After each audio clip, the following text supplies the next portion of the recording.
Hi, everyone, and welcome back to More Than Commas, where we explore wealth as more than just numbers on a spreadsheet. I'm your host, Cory.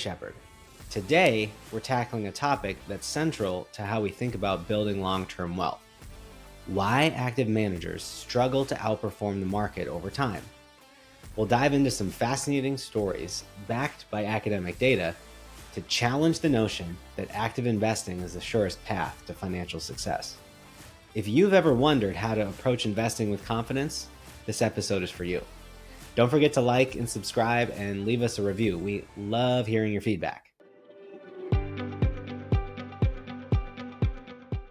Let's start with the data. According to the Standard & Poor's SPIVA scorecard, which measures the performance of actively managed funds against their benchmarks, a staggering 90% of funds underperform their benchmark over a 15-year period. And yet, the allure of beating the market keeps many investors chasing the next hotshot manager. But here's the catch. Even when managers have a good year or two, their success is almost never consistent. A study by Morningstar found that top quartile managers, those in the top 25% of performance, had only about a 25% chance of staying in that top quartile the next year. What does that mean for you?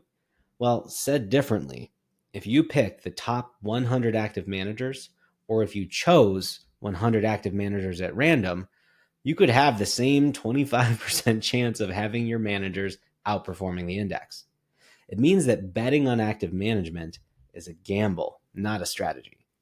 Let's make this real with a story from Morgan Housel's The Psychology of Money. He tells the story of Ronald Read, a janitor and gas station attendant who quietly amassed an $8 million fortune by investing in blue chip stocks and holding them for decades. Read's story is a testament to the power of patience and simplicity in investing. He didn't chase trends or try to pick winners. He trusted the market over time. Compare that to the fate of many active managers whose flashy strategies rarely stand the test of time. This brings us to another story, one that's almost the inverse of Ronald Read's. Warren Buffett is often hailed as the greatest investor of all time, and for good reason. But if you dig into his success, you'll find something surprising. Buffett's average annual return of about 20% is impressive, but it's not unheard of. What makes Buffett extraordinary isn't his return rate, it's his time in the market. When Buffett turned 65, his net worth was around $3 billion. Today, it's over $120 billion. Most of his wealth has been generated after what many would consider the typical retirement age. This is the magic of compounding over a long time horizon. Buffett himself has said, "My wealth has come from a combination of living in America, some lucky genes, and compound interest." This idea that time in the market beats timing the market is reinforced by countless studies. Vanguard's research shows that staying invested during volatile periods yields far better results than trying to time the ups and downs. Missing just the 10 best days in the market over a 20-year period can cut your returns in half. Here's another perspective: the often overlooked cautionary tales of day traders. Take the story of Alex, a young professional who quit his job to trade stocks full-time. Armed with social media tips and a surplus of confidence, Alex believed he could outperform the market by capitalizing on short-term price movements. For the first few months, he saw gains, but as market conditions shifted, his strategy faltered. Within 2 years, Alex had lost almost his entire trading account, forcing him to return to the workforce and reassess his approach to investing. His story echoes the findings of a 2020 study from the Journal of Finance, which revealed that less than 1% of day traders consistently beat the market over time. It's a stark reminder that while day trading may look glamorous, the odds of success are slim at best. So, why do so many people still believe in active management? Part of it is human psychology. We're wired to believe that hard work and expertise should lead to better outcomes. But investing isn't like other domains of life. In investing, doing less often leads to better results. As Jack Bogle, the founder of Vanguard, famously said, "Don't just do something, Stand there. Another reason is the financial industry itself. Active managers have a lot to gain from convincing you that they can outperform the market. After all, their fees depend on it. But let's not forget that higher fees directly eat into the returns they are trying to use to beat the index. The harder they work, the more cost they create, the harder it is to beat the index. It's like running with a parachute on. The harder you work, the harder it gets.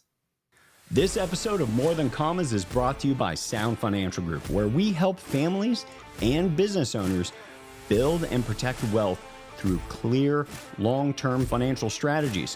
Whether it's retirement planning, investment management, or navigating your overall financial strategy, we're here to help guide you every step of the way. To learn more about how we can help you secure your financial future, visit sfgway.com. You can run retirement calculations and download content to read in your own time. So, where does this leave us? The evidence is clear. The best investment strategy is one that prioritizes simplicity, patience, and low costs. Investing isn't about hitting home runs, it's about avoiding unnecessary risks and staying the course. If you are listening right now, thinking about the great run of returns you're showing in your DIY trading platform over the last few years, please reflect deeply on a few questions. Is your strategy likely to keep working for the rest of your career? How about in old age? Even if the tactic of trading served you well the last 5 years, was it really you? Or was it favorable conditions and a bit of luck? The preponderance of data in academic finance shows that betting on your own or someone else's stock trading prowess is likely not the strategy you can embrace for your remaining financial life. Let me leave you with one more thought from Morgan Housel. He writes, good investing is not necessarily about making good decisions. It's about consistently not screwing up. And one of the biggest mistakes you can make is believing that someone else knows better than the market itself. At Sound Financial Group, we're here to help you cut through the noise and focus on what really matters, building a strategy that aligns with your values and goals. Let's stop chasing the next big thing and start embracing the timeless principles of successful investing. That's it for today's episode. If you found this discussion helpful, please share it with someone who could benefit from a more disciplined approach to investing.